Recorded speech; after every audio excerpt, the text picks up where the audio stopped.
Hi guys, कैसे आप सब लोग। मैं अजय कुमार पांडे, केमिस्ट्री वाला। आज का टॉपिक है इलेक्ट्रोफिलिक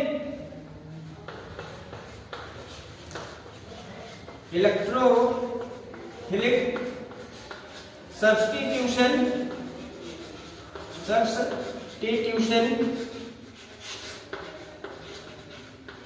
रिएक्शन ऑफ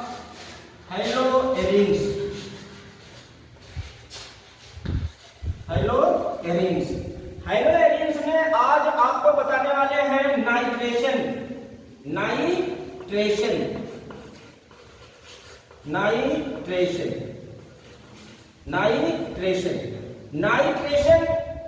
सेल्स ही प्रदर्शित कर रहा है कि नाइट्रिकम अब आप सोचिए, आप ऑर्गेनिक केमिस्ट्री पढ़ रहे हैं, वो भी हेलोएरिन्स। तो हेलोएरिन्स में जो सबस्ट्रेट है वो हेलोएरिन्स ही है। अब हेलोएरिन्स आपने लिया, अब ये बेंजीन है, अब इससे यदि आप X जोड़ देते हैं तो हेलोजेंस हो जाएगा। और यदि इस कार्बन से एक हाइड्रोजन सब्स्टिट्यूट करके यदि आप Cl जोड़ देते हैं, क्या जोड़ देते हैं? Cl, तो ये क्या हो गया? क्लोरोबेंजीन। अब आपको क्लोरोबेंजीन का नाइट्रीकरण करना है तो HNO3 से इसकी क्रिया कराएंगे, क्रिया कराएंगे। लेकिन ये ऐसे क्रिया करेगा नहीं, क्यों? क्योंकि आपको कैटालिस्ट डालना है। तो कैटालिस्ट इस जगह कौन सा है? H2SO4। अब ये H2SO4 इस रिएक्शन को क्या कराएगा? प्रोसीड कराएगा। तो सबसे पहले मैं आपको क्रियाविधि मैकेनिक बता दे रहा हूं। क्या बताएंगे? मैकेनिज्म। ये H2SO4 सल्फ्यूरिक एसिड है। अब इसकी लुईस डॉट स्ट्रक्चर हम लोग देखते हैं। इसकी लुईस डॉट स्ट्रक्चर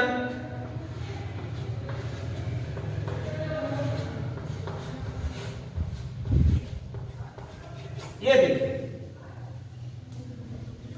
अब ये लुईस डॉट स्ट्रक्चर, अब इस जगह देखिए, इसकी इलेक्ट्रोनेगेटिविटी मतलब कार्बन टू ऑक्सीजन, यदि कार्बन टू ऑक्सीजन डबल बंध हो या कार्बन टू ऑक्सीजन सिंगल बंध हो, तो इस जगह आपको यह जानना जरूरी है कि ऑक्सीजन ही अपने बॉन्ड इलेक्ट्रॉन को खींचेगा।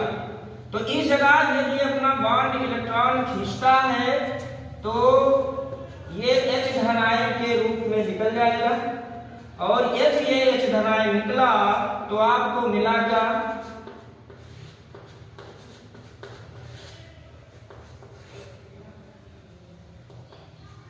इस पे आ गया माइनस। अब आप देखिए, ये आपने H धनायन निकाला। अब ये H धनायन की मतलब इसका ये क्या है? इलेक्ट्रॉन लॉस है, इसके पास इलेक्ट्रॉन की क्या है? कमी है। अब ये आएगा कौन? HNO3। अब ये HNO3 आता है, मेन कमाल अब शुरू होता है HNO3 का। अब HNO3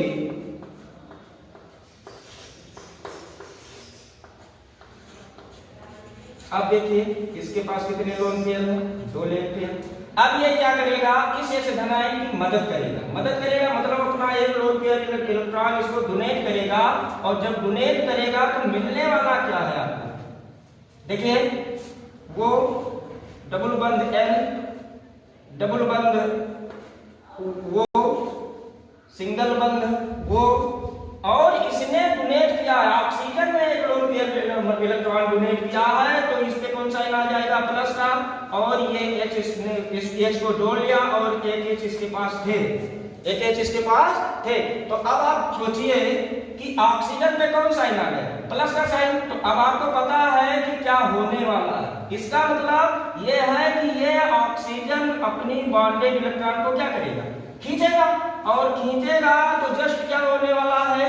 वाटर रिमूवल होगा, क्योंकि पानी भी एक अच्छा लिविंग ग्रुप है। तो आपको मिला क्या? वो डबल बंद N, डबल बंद O और इस n पे कौन सा साइन आया, प्लस का साइन। अब ये आपने एक इलेक्ट्रोफाइल तैयार किया, इसका नाम है नाइट्रोनियम आयन, नाइट्रोनियम आयन। अब ये नाइट्रोनियम आयन है, अब आपने एक इलेक्ट्रोफाइल जनरेट किया, ये इलेक्ट्रोफाइल क्या करेगा, NO2 कौन साइन, प्लस का साइन। अब ये NO2 प्लस या तो इसके आर्थो पोजीशन पे अटैक करेगा और या ये इसको कौन पोजीशन पे अटैक करेगा, पैरा पोजीशन पे। तो आपको आर्थो एवं पैरा प्रोडक्ट मिलने वाले हैं, आर्थो एवं पैरा प्रोडक्ट मिलने वाले हैं। तो इस Cl इससे NO2 और दूसरा Cl आर्थो पर क्या जुड़ जाएगा, NO2। क्या ये रॉकेट साइंस है? अब आपको पता होना चाहिए, पहले भी बता दिया गया था कि जो आर्थो वाला होता है वह माइनर प्रोडक्ट होता है, आपको ये ध्यान में रखना है। कौन प्रोडक्ट, माइनर प्रोडक्ट। लेकिन ये तो पैरा वाला जो होता है वो मेजर प्रोडक्ट होता है। क्या, मेजर प्रोडक्ट होता है, क्योंकि इसका सेंस मैंने भी बता दिया था कि यहाँ क्राउडनेस ज्यादा है।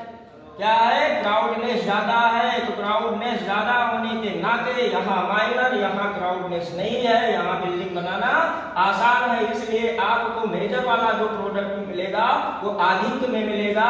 इसलिए आर्थो एवं पैरा, आर्थो एवं पैरा। Thank you. आप मुझे सब्सक्राइब कीजिए, शेयर कीजिए। थैंक्स।